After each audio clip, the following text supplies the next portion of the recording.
एक राजा वासना में इतना अंधा हो गया कि अपनी ही सगी बेटी, अपनी खुद की औलाद को गलत नजरों से देखने लगा। पर फिर कुछ ऐसा हुआ कि सब कुछ हिल गया। विलासनगर नाम के एक राज्य पर राजा मदन पाल का शासन था। राजा मदन पाल बहुत ही धूर्त और अय्याश किस्म का व्यक्ति था, जो हर समय बस भोग विलास के बारे में ही सोचता रहता था।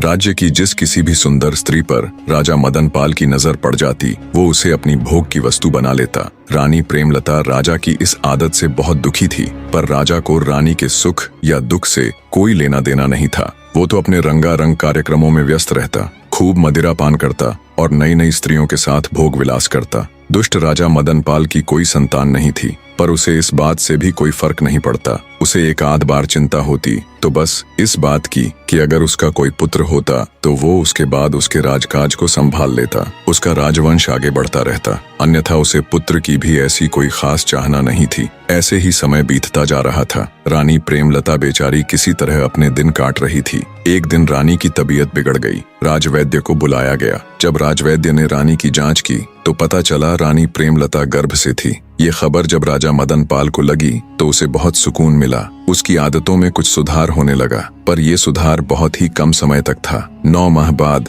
रानी प्रेमलता ने एक बहुत ही अद्भुत और सुंदर कन्या को जन्म दिया। पुत्र की राह देखने वाले राजा को जब इसकी खबर लगी तो उसके खून का पानी होते देर न लगी। उसने तुरंत रानी के पास संदेशा भिजवाया कि उसकी कोख से जन्म लेने वाली लड़की का वो कभी मुख तक नहीं देखेगा। वो अपनी बेटी को मुझसे दूर ही रखे। अगर कभी मुझे वो नजर आई तो मैं तुरंत रानी सहित उसको मृत्यु के घाट उतार दूंगा। बेचारी रानी को जब राजा का ये संदेश मिला तो वो खून का घूंट पीकर रह गई। इसके अलावा वो बेचारी और कर भी क्या सकती थी। अब रानी के पास एक सहारा था, तो वो थी उसकी नवजात कन्या। रानी को तो पुत्री के रूप में जैसे नया जीवन मिल गया था। अत्यंत सुंदर नयन नक्श वाली उस अद्भुत कन्या में तो जैसे रानी प्रेमलता के प्राण बसते थे। रानी जब भी उसको छूती, उसके दुलार करती तो उसके सारे दुख गायब हो जाते। रानी ने अपनी बेटी के अद्भुत सौंदर्य को देखते हुए उसका नाम तारावती रख दिया। उधर राजा अब पहले से भी दुष्ट हो चला था। लड़की होने के बाद तो उसने बिल्कुल ही रानी के पास जाना बंद कर दिया था। अब वो पहले से भी ज्यादा क्रूर हो गया था और खुलकर अपनी मनमानी करने लगा।